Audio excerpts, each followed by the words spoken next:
peut-être que nous ne serions pas là aujourd'hui.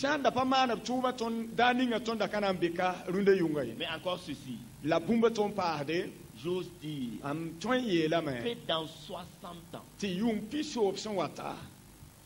dans 60 ans, la plupart de ceux qui sont ici et qui seront toujours vivants ne seront plus à mesure de faire le 1/5 qu'il faut aujourd'hui.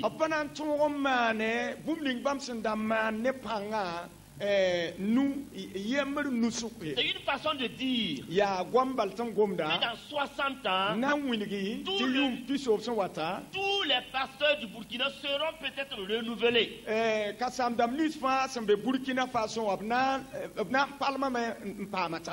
des enfants, peut-être qui ne sont même pas encore nés, qui seront les leaders, qui seront les responsables. Il faut alors que nous pensions à cela. Car les enfants que nous éduquons vont constituer en tout cas quelque chose de très solide pour l'église de Dieu. Tout au long de la Bible, nous voyons Dieu utiliser des enfants pour des situations importantes. Et le docteur Westerford a eu le courage de dire ceci. Westerford. Dieu a souvent eu une tâche si importante à faire. Tellement importante qu'il utilise un enfant ne pouvant pas se confier à un adulte pour le faire. Un grand évangéliste était sorti pour évangéliser. Quand il est revenu, sa femme lui a demandé: chérie, comment ça a été l'évangélisation? Il a dit: oui, c'était bien, c'était bien. Ce soir, il y a eu 2 personnes et demi qui se sont converties. Et sa femme a demandé: quel âge avait l'enfant? Parce que 2 personnes et demi, alors quel âge avait l'enfant? Et l'homme de Dieu a dit: non, c'est pas un enfant. Il s'agissait de 2 enfants plus un adulte. Ça veut dire que 2 personnes et demi sont les 2 enfants qui sont les 2 personnes et la demi-personne c'est l'adulte.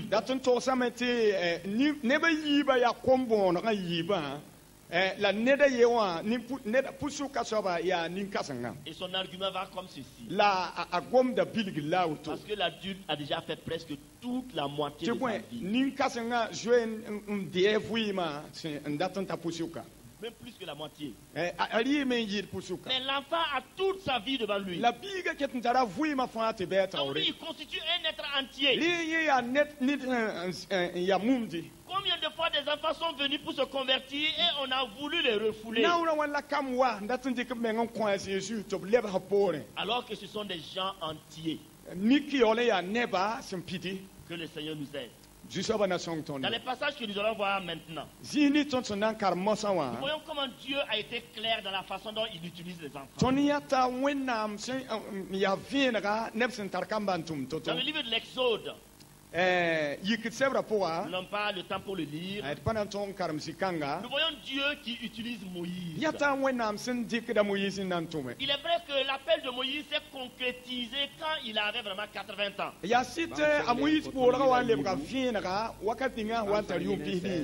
on l'a appelé pendant qu'il était petit.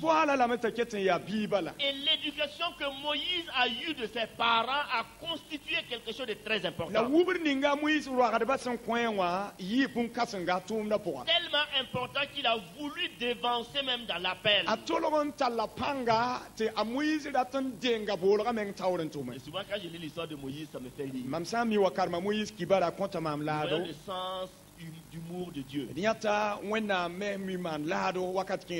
gars était une personne très importante en Égypte. Il dirigeait l'armée même. Peut-être il dirigeait l'armée d'Égypte. Et Dieu ne l'a pas appelé en ce moment. C'est 40 ans plus tard que Dieu l'appelle pour repartir en Égypte pour sauver le peuple de Dieu. Ce n'est pas par hasard que Moïse a dit, mais Dieu... Excusez-moi, mais vous êtes un peu en retard. Parce que vous êtes venu au moment où moi je ne peux plus. Il y a 40 ans de cela, j'aurais eu la moitié de l'armée avec moi. Il y a 40 ans de cela, je pouvais dégainer encore un pistolet. Je pouvais dégoupiller une grenade. Maintenant, tout ce que je peux, c'est un bâton. Tu t'es certainement trompé. Mais alors que Dieu ne s'était pas trompé, il l'a préparé depuis sa tendre enfance. Et Samuel dans 1 Samuel, si nous voyons cela, c'est comme le docteur disait, c'est-à-dire Dieu avait une situation qu'il fallait qu'il utilise un enfant. Il fallait qu'il utilise un enfant. Et la clé qui ouvre le livre de Samuel se trouve dans le dernier verset du livre des Juges.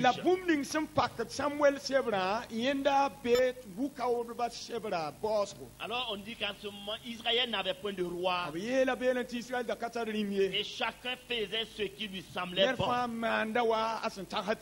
Il fallait alors que Dieu trouve une solution. Et la solution de Dieu était le petit Samuel. Dans la maison de Dieu. Et quelques temps plus tard, nous allons voir que la parole de Samuel a atteint tout Israël. Et ce fut un grand réveil. L'éducation des enfants est tellement importante. Et si nous avions le temps pour lire au chapitre 5, nous aurons vu l'histoire de Naaman et de cette petite fille. Cette petite fille qui était assujettie, qui était en esclavage, qui aurait dû se fâcher contre le Dieu de ses pères qui l'a abandonné, qui pouvait douter alors de l'importance de son Dieu.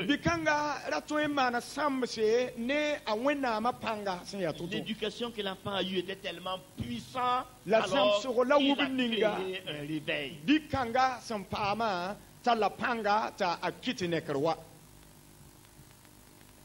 Il faut alors que le Seigneur nous aide, afin que nous puissions être des instruments entre les mains de Dieu pour éduquer nos enfants. Les mots aussi ne disent-ils pas depuis longtemps, puisse continuer, puisse aller de l'avant pour la gloire de Dieu. Et nous voyons l'exemple de Jean-Baptiste, qui depuis le ventre de sa mère a été appelé et plus tard éduqué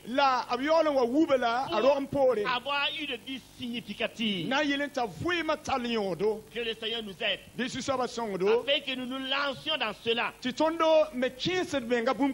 pour que son nom soit glorifié. Troisième et dernier point, les dangers de la culture jeune de nos jours. Si les temps passés ont été dangereux pour nos enfants jeunes, ces temps présents le sont et de manière pire. Nos enfants et jeunes font partie d'une culture plus grave que jamais. Et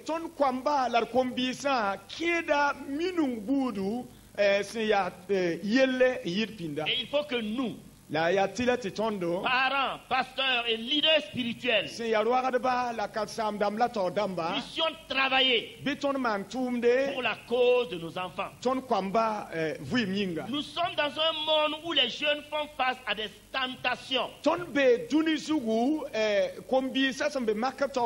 beaucoup plus dangereuses qu'avant. Pas réellement parce qu'il y a du nouveau sous le ciel, mais parce Parce que si vous remarquez, la plupart des jeunes, je laisse les enfants et j'attaque un peu les jeunes maintenant. Quand ils se lèvent,